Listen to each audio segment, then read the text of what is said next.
Hi guys, welcome to the channel. In today's video, I'm going to show you how you can post photos and videos on Threads. So before getting into this video, must subscribe to our YouTube channel and click on the bell icon. So the first step you simply need to do is to open your smartphone settings and go into the app management and go on to the app list.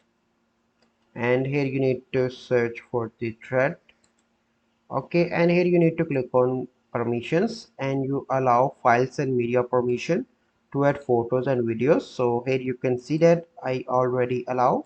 Then you need to go back and open thread application. So let me open that.